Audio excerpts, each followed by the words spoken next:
That look weird? I don't know. I'm No, it's overthinking fine. this. It's an audio podcast, man. Settle down. Welcome, everybody, to Winging It with Frank and Sammy. I am Sammy. This is my co-host, Frank. Frank, how are you doing? I'm great. My yard is full of white crowned sparrows, and I saw a golden wing warbler this morning. So fall migration is treating me well right now. How are you doing? I am tired. I just finished a 10-day guiding trip in Northern California with some clients. Went to Sacramento, the Bay Area, Bodega Bay, Tahoe. It was lots of fun. Lots of fun. Saw a lot of birds, but I am tired. Okay. We'll try to make this quick then. Yeah, yeah. So today we are talking about our recent trip, well, 6 months ago now, to Belize. And this is going to be a two-parter. In this first part, it'll just be me and Frank. We'll talk about some of the highlights, kind of like we did with our Costa Rica trip. We'll try to keep it a little shorter. And then the second part, we're actually going to interview our guide, Jonathan Urbina, for the trip and get his perspective on what it's like to be a guide in Belize and get the real scoop. Surprisingly, he still is willing to talk to us after birding with us for that period of time. Yes, he still is willing to talk to us. He came out to the States for my 1,000 bird party. So, yeah, we haven't chased him away just yet. But let's get into it, Frank. And this trip Yes. started off with a bang right from the beginning before we even left the country. All right. Can I tell the story and then you can tell me if I Please. misrepresent it? Okay. So I love these trips, right? I get very excited to go on these international trips, but I hate the travel, right? And then it's always like a really early flight. And I try to get there super early because I just get freaked out that something's going to go wrong, right? So I often end up driving someone to the airport, somebody else from locally to these trips. And this time it was Sammy, who I had really only known from Costa Rica. And that was my Sammy exposure. It was minimal, right? So I get there early and it's like a couple hours before we have to get to the airport or whatever. And I show up and Sammy, I think you just woke up or something, like you were still in your pajamas, you hadn't packed. And I was just like, oh my Lord, what did I get myself into? So like the next half hour is you throwing all this stuff. I remember there was like a big plastic bag at some point. You're just throwing stuff in there. And I'm just like, hey, I'm getting nervous. It's gonna be tight. Eventually we go and we hit the road and I think it was a weekend, so the traffic wasn't bad. The traffic coming back was terrible, but going there wasn't too bad. And so we Yeah. get there and find parking. And I think at some point I made a comment like, oh, I can't wait to get another stamp in my passport. And I remember you paused and there was like this moment. You're like, I think I forgot my passport, Frank. And I was like, no, there's no way we can make it back. It's an hour back. It's an hour here. There's no way. And then we're tearing apart all your stuff. Everything is out in the parking deck. You just got like things everywhere. And it was no passport and no wallet. And I was like internally, I'm like, am I about to leave this guy here? I just go to Belize by myself? Or how does this? I don't know how this plays out. I don't know how this passport magically appears. And then we spent some time at the help desk in the airport, and they basically told us that you were beat, even if somebody, I think your sister was going to come bring the passport, Yeah. and there was no chance that she could get there in time because you have to be checked in like an hour before the flight for international travel. And it was just like, sorry, Sammy, but I gotta go. See Good ya. luck, man. I'll see you over there. And I went through security and yeah, we told a lot of funny stories about you before you got there, but it's a good time. It was fun. And then your whole side of the journey was just like, we had no idea where you were or how you were getting to Belize or where you were going to meet up with us. And it was just kind of like, yeah, there's somebody else who might be coming. I think he's going to show up, but we don't really know when. Yes. Okay. So then my passport experience. So yeah, I remember. I was not packed at all, not prepared. So definitely starting off on the wrong foot there. So then a little background here. I am a very forgetful person. I do things at the last minute. Uh, it has caused a few problems before in my life. So, for example, with a passport, what I do is I just leave it in my backpack that I travel with all the time, and it's honestly just my daily backpack that I use when I teach my classes. So my passport is just always in my backpack, which is with me a lot of the time. So I do this because I know that I need it, but it's just in there. And so I don't have to think about it. But then, I think a couple of months prior to this trip, I thought, maybe it's not a good idea to have my passport like with me all the time, because I leave my backpack in the car and whatever. So I was like, maybe I'll take it out. So I took it out and I put it in my nightstand, whatever. So then when I'm packing, I think in the back of my mind, I just think, oh, my passport's in my backpack. And then I get there and I realize, oh no, it's not. And I just had that sinking feeling, right? Of like, oh no. Yeah. So yeah, so I call my sister. So she's, and I was like, I don't, I'm like desperate. I called her and I'm like, I can't remember where it is. And I remember, oh, I think it's in my nightstand. So she's going to my nightstand. She can't open the drawer because like I had something else in there that was like stuck. And so I'm like, on the phone and she's like, I can't get this open. I was like, it's in there. Just like, break the thing if you need to. I don't care. So she Oh my finally gets God. it open, brings it down. But yeah, by that point, it's too late. And so I was just like, all right, well, immediately I'm like, okay, well, I guess this is a good story at least, you know? It is. It's getting a lot of mileage, that story. So when did you get your passport? Did she bring it to you at the airport and then you rebooked onto something else overnight? Yeah, yeah, yes, yeah. I guess you had left at this point, so you don't even really know. Yeah, so I got it maybe just like an hour later. It wasn't that much long later, but I think by the time I got it, the plane was either like finishing boarding or taking off. It's like I wasn't gonna. There was, even if I ignored all the rules and just, through security, I wouldn't be able to get on the plane. So they had rebooked me to a plane. I wanted to get to Belize as soon as possible because we were going to Guatemala the next day, and I had to join up with you guys. So they basically said, oh, you could take the next flight, the same flight, just the next day. And that's going to land at 5 o'clock Belize time. But I looked and I found a flight coming in from Miami that would land at like noon. And so I was like, oh, let me do that. So they put me on a flight to Miami. So I flew to Miami, landed at Miami around 11 p.m. Miami time. And it's at this point, I just don't want anything else to go wrong. So I was like, I don't want to go to the hotel, sleep through my alarm, or like I just don't want to risk anything else. So I was like, I'm just gonna stay at the airport overnight. And so I found a little desk and I took a bunch of like sweatshirts and pants out of my bag to like drape over the desk so it'd be kind of dark. And I just that's where I Do you have any slept. pictures of that set up? Did you take any Yeah, pictures of it? I do. I'll send that. Just for like a traveler's tip. If you need to spend the night at an airport, here's how to build an impromptu lean-to. Yeah. Yeah, yeah, yeah. It wasn't too bad, actually. It wasn't too bad. The thing with airports though is like they just, it's all a conspiracy, right? They don't want you to sleep in the airport. They want the No. hotels want you to sleep in the hotels. And so the airports are like 1 a.m. at night is just totally bright, annoying music and commercials playing all the time. They're like, who is this for? Like, there's no one here. Anyone who's here is just trying to sleep or trying to get out of, they're just Yeah. got off their plane. So, anyways, it Yeah. was, That's very annoyed. But I got onto the next morning, got onto the plane to Belize. I landed at, 12. And then, yeah, so I think Rachel had driven you guys to Guatemala, to the border. yeah. And you guys met another driver there. And then she had to come back and pick me up and then drive me back to the border. But eventually we made it. I think I was birding on the side of the road when you guys picked me up. Yeah. Yeah. Yeah. It's like, oh, there he is. You were birding with the bus driver of the other bus or something, I think. Yeah. It was that was after we did Yasha. So I think we did Yasha first thing in the morning. And then on the way to Tikal, we picked you up because you came to Tikal with us, right? Yeah. Yes, yes.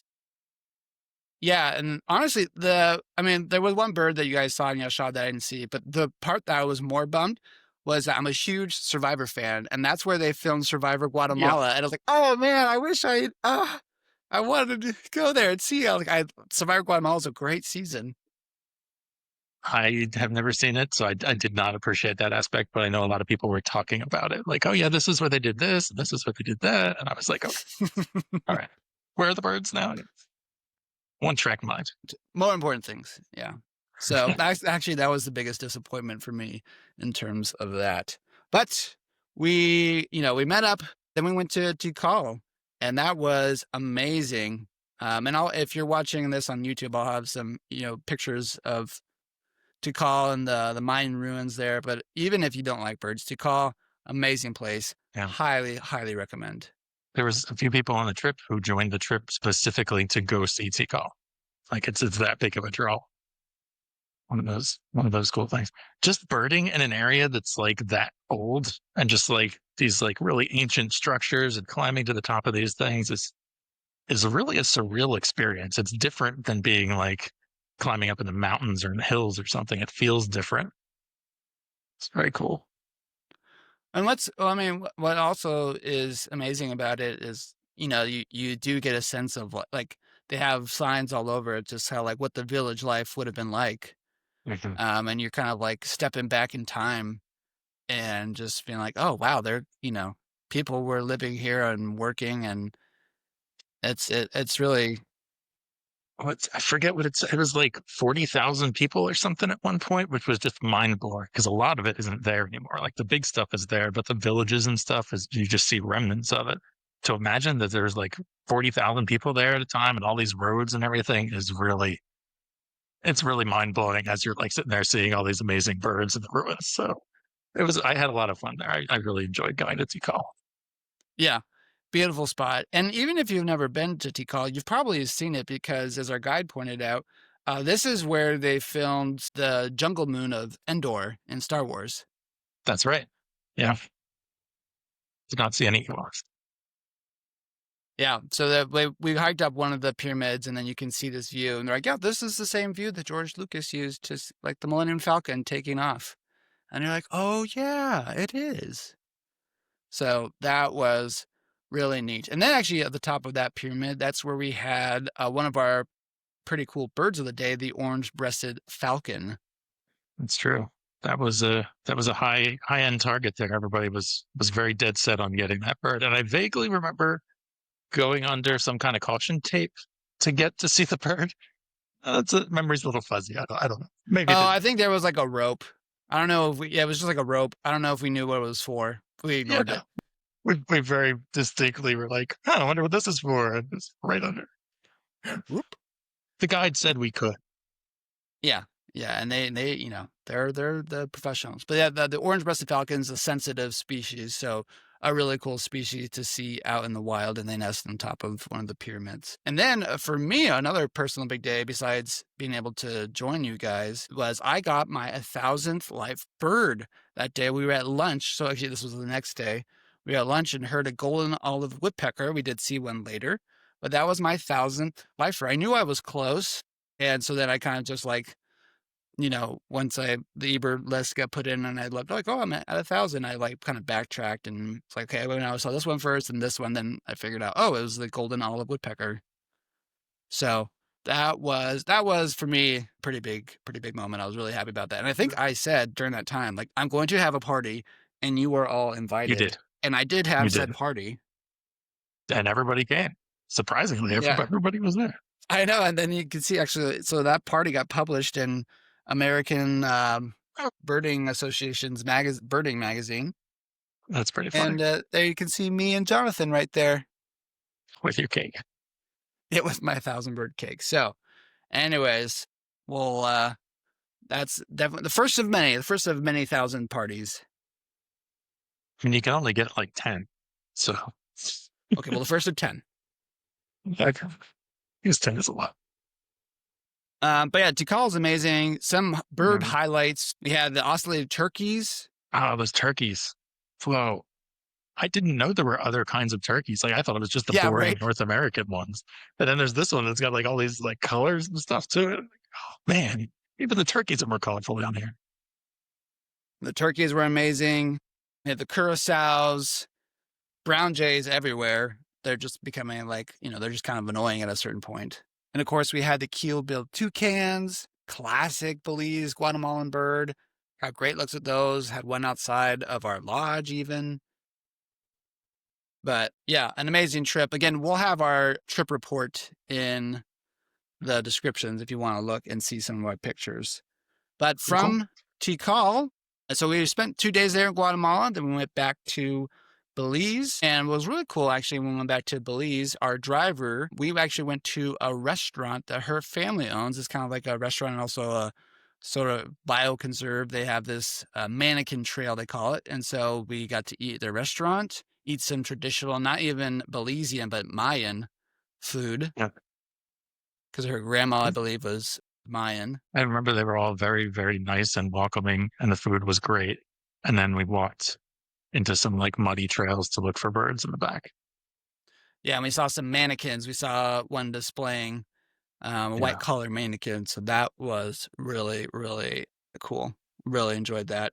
And then I think this is the same day, right? This is we were driving to another spot, and then Rachel stopped the car because we had a black and white hawk eagle. Yeah. It's always helpful on these trips to have a driver that's also a birder. You don't often get Mm-hmm. that, but when you do, it's like a whole other set of eyes that has this vantage point out there. I don't know how she saw that bird while we were cruising along out there, but that was the only one we saw. So that was entirely on her, which is awesome. So kudos to Rachel, Yeah. killing it, the driving and the bird spotting. But that wasn't even the best bird of the day. Frank, you want to tell? I feel like I should let you tell this story of our bird of the day. Maybe our bird of the trip here. Was the bird of the trip for several people. So the first night when I got there, even before that, I was doing a video for my Patreon thing, and I was flipping through the Birds of Belize book, opened it to a random page, and found the lovely cotinga, bird I did not know existed. And I was like, "Oh, that's a really cool bird." I don't normally have target birds on these trips, but now I think I have to go see one of these birds. So the first night there, Jonathan asks, "Do you guys have target birds? What do you want to see?" And I'm like, "I want to see a lovely cotinga." And he just kind of like made that look that guides make when the tourists say the obvious bird that's not going to be seen on the trip. And he was very nice about it. But he's like, "I don't think that's going to happen. Like, it's probably not going to happen." So then it became a thing that I was like every day, like, "How about today? Is there like lovely cotingas and habitat here?" I would ask. I was that pain in the butt. And eventually, we got to a point where we had seen a lot of birds in Belize, and there was a day where we were going to go somewhere that would have been like a duplicate of a lot of the birds we had Right. seen. And he asked if we wanted to go do like a hawk watch instead, or go look for some raptors. And we were all like, "Yeah, you're the guide. Whatever you want to do, let's go." And we went up to this trail and out this overlook, and we saw like a king vulture go by. We saw some other raptors go by, and he disappears. Our guide disappears, and then I think he calls Rachel, and Rachel's like, "Jonathan says we have to go meet him right now, like Yeah. urgently." And I was like, "Oh, did he like get hurt? Like, what's going on?" Right? And so we all go running down this trail, like all of us, even the older folks in the group were hustling, and we're like, "Oh, the guide is this excited, we got to go!" Right? And we're running, we're running. We get down there, and Jonathan's like, "It's a lovely Gotenka. Look, look, look!" And out in the middle of this valley, at the top of a tree, is this neon blue bird. And it's like I felt like it was a quarter mile away. It was really At far out there, least, but we at got the least. scopes on it, and then we all got good looks at it. We all got some digital photos through the scope. We got a couple people I think took real photos with cameras if they could, and it was just like this amazing moment where it's like I can't believe we actually got this bird. Like it wasn't even on the itinerary. I just randomly stumbled on it in the book, Hmm. and here we are. We actually made it and got to see. And everybody was just like so ecstatic about it. And yeah, that was just like it was just a really cool moment. I think when things like that happen on these trips, everybody feels it, and it's just like, wow, that was amazing. I can't believe like we went out of the way, we ran, and we got it. We all got to see it. It's a warm, fuzzy feeling from birding, and I really like that. So that was my favorite part of the trip and favorite moment. Yeah, I mean that was just an amazing day. But I mean, kudos especially to Jonathan for kind of being, knowing enough to make that audible. Because yeah, like you said, that wasn't part of our original plan. Yeah, And then also, like, yeah, they weren't like close. They were. It was like we were looking over this vast canopy. They like to hang on the top of the canopy, but when you saw it, even from a quarter, half mile away, however far away we were, they are just electric blue. They're just like yeah, they're like a neon light just sitting in the tree. yeah. And the purple heart on the chest, like Mm-hmm. who made this bird? This seems like somebody created this and released them out into the wild, right? Yeah, Really cool birds. an awesome bird. That I mean, that I remember that was definitely a highlight of the day or of the trip. So again, big props to Jonathan. Well, he'll be on the next episode, so you'll definitely want to hear his perspective on things. But then we moved on, and the next day, I believe we went down to the macaw. sanctuary. Oh yeah, this is also we stopped by the gas station. This is where we had one of our great gas station birds, the yellow-throated warbler. Yes. And I did send you that picture. It's on like the extension cord to the air conditioning unit, I think. I don't remember exactly what it was, but it kept going into the unit. And we were like, what the heck is this? This is like a rare bird for us. And it's messing around in an air conditioning unit, either getting bugs or the condensation in there or something. Yeah, it was like a parking lot bird. It was and at some point it was like hopping around under somebody's car. And I was like, this feels wrong. This is a, this is a wild warbler. What's it doing at the gas station? Because yeah, it was there. We had I think couches, kingbirds, and vermilion flycatchers too at this Mhm. gas. Like it was, these really pretty birds just at the gas station. Yeah, yeah. Should be house sparrows and like pigeons. That should be it. Mm-hmm. Mm-hmm. Yeah, but no, it was there. It was there. Yeah, very cool. So then, yeah, we moved on to the macaw sanctuary. And personally, like this was another amazing day of birding. We met with the sanctuary owner, talked to us about how he's planting these trees to bring back the macaws. We saw about 50 macaws that day. But for me, it was a brutal day personally. That night, so I'm a type 1 diabetic and my insulin pump stopped working. And so when that happens, basically, I mean, that's very bad. If it happens too long, you can go into a coma and die. But so I didn't, obviously. But I was throwing up. I haven't thrown up from my blood sugar getting out of control in a long time. But I was throwing up. My pump wasn't working, and so the whole entire day, I just felt like, if you're a diabetic, you know what I'm talking about when your sugar is super high. But I felt so bad, so terrible. You just feel like you're walking around with literally like poison running through your veins because your blood actually turns acidic. Um, yeah. So I remember seeing all these great birds, and I'm just like, this is really cool, and I feel really Yeah, terrible. I mean, I had that in Costa Rica and you got it in Belize, but yeah, Yeah. it's tough. But yeah, the cause sanctuary was amazing. What's really interesting too is they were talking to us about a lot of the people around the area are Mennonite farmers, and so I think this was, you remember we were driving on there, they'd be in their horse and buggies driving down the road. Yeah, through the rivers. Yeah. Yeah. That was really interesting to see that kind of contrast. And then Jonathan can speak to more about the interactions between them and conservation and things like that. So on the way there and the way out, we went through this savanna forest. And we talked about this in our warbler episode, but that's where we had our big Right. warbler flock in that pine savanna. We had black and white warblers, graces, yellow-throated, redstarts. That's where we ran into that big warbler mob. Now that was another really, really neat experience just to see that again, you're just birding and then all of a sudden you look up and there's warblers everywhere. That was fun. I have some pictures from that didn't really turn out, but you can clearly see that there's like 3 or 4 different species of warblers in one shot, which is it's super cool. So that is definitely I love a good flock of warblers. Can't resist. No, no, you never can, never can. So then we continued on, we went to Boca Wina, right? That's where we Arena. stayed. Yeah. And there we got into some nocturnal birding. So first bird we saw were some spectacled owls at the entrance, and those were awesome. They were just like Yeah. Jonathan knew about this roost spot. Man, I love those guys, and they're called that because they got these giant glasses around their eyes. Yeah. Can relate. Exactly, yeah. But then we had a bird that I don't think people necessarily intended to, or like at a certain point they were kind of overseeing, or not even seeing, they were overhearing it. And that was our Paraki friend next to our rooms. Yeah. That was once I heard it and like identified what it was like, oh, okay, now I hear it all the time. Now it won't stop.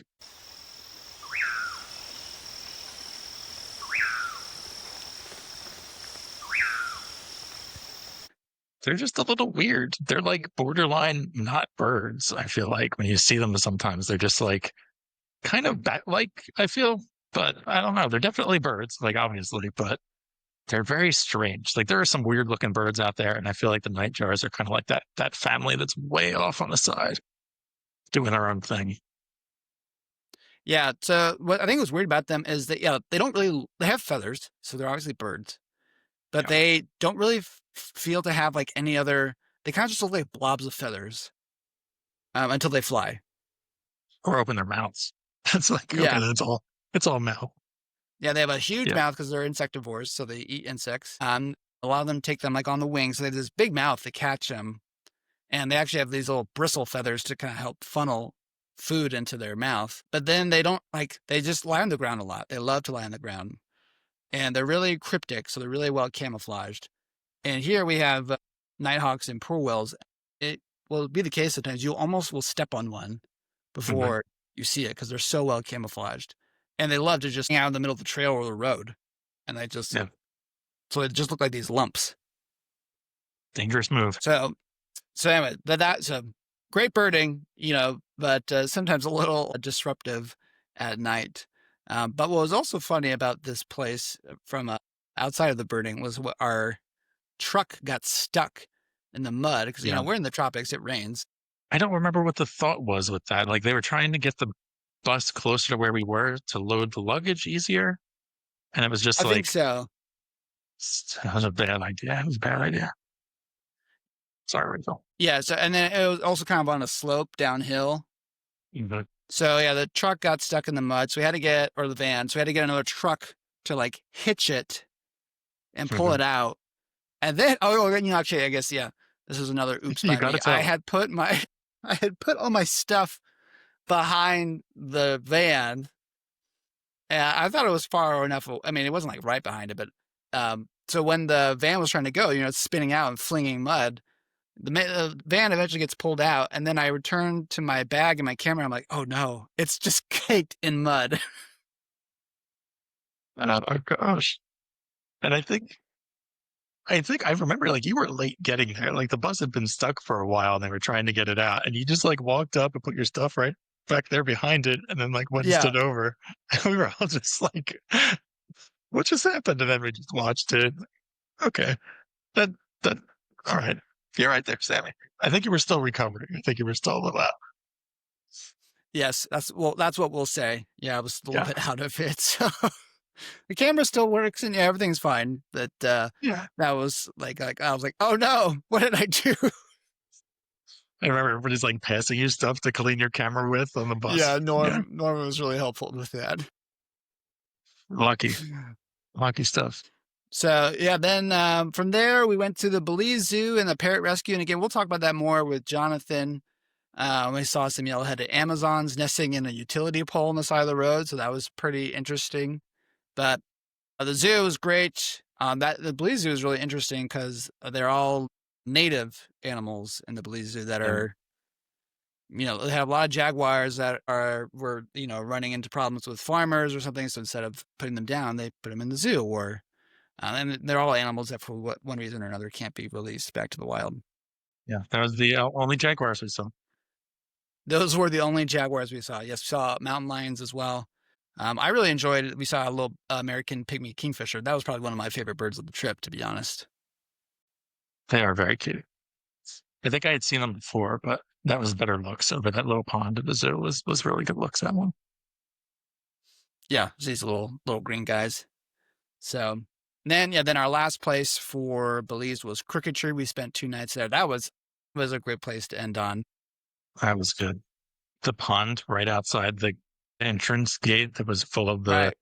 whistling ducks and some tricolored herons doing the wing Oh yeah, thing, doing the that. little shade thing. Yeah. Yeah, that was a lot of fun. Reddish egrets and stuff. That was a good little wetland. I remember we passed it like 8 times, and I was just like always looking to see what new stuff. There were the baby jacanas, the little tiny Yes. jacanas walking through there. I got some pictures of those. Those are super cool. But yeah, that was a great stop. That was a great way to end the trip. It was a great way to end the trip. Yeah, we did a boat ride Mhm. through the lagoon area and saw lots of snail kites. Yeah, I think the snail kites were a lifer for me. So it was exciting to get to see them. Some of them had the big snails. I think there were some young ones, and just kind of got the full snail kite experience. It was really nice. Yeah, so snail kites are called snail kites because that's all they eat is these apple snails. And so you see a bunch of apple snails. The snails live in the water, but then they have to lay their eggs above the water line. So that's when the kites are out in the morning when the snails are out laying their eggs. So we saw a bunch of egg masses, and then we saw a bunch of kites, and a couple with the snails in Okay. their talons. But again, they only they only eat snails. Seems like such a risky way to evolve, relying on a single food source. Yeah. Yeah, but they do it. They do it.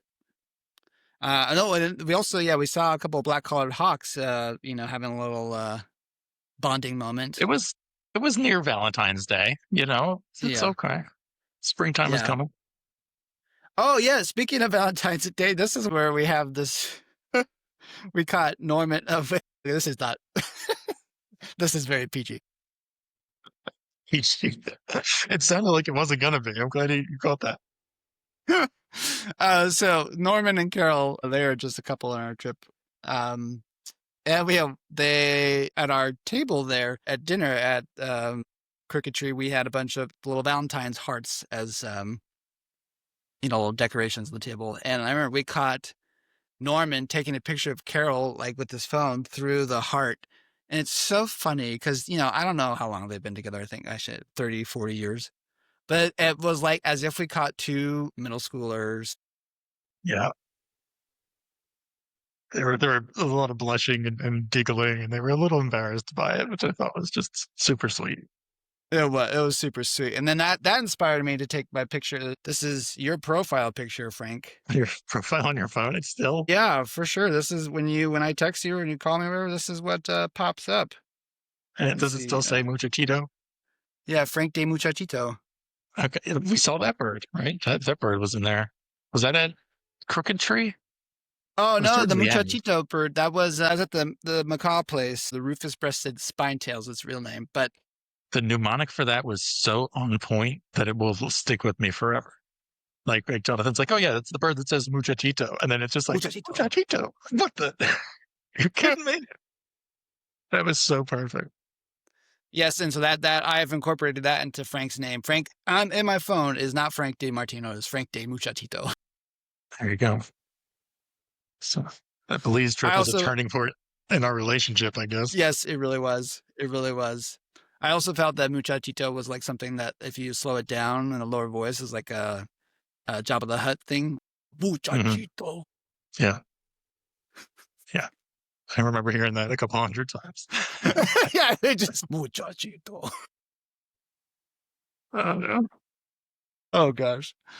Oh gosh. So, anyways, that was our couple highlights of our Belize trip. We'll talk with Jonathan here in part two. You want to hear more kind of what it's like to be a guide and hear from someone who lives down there, kind of about different conservation issues, bird issues, and other things about Belize. Make sure to listen to that episode. But Frank, got anything before we conclude part one here?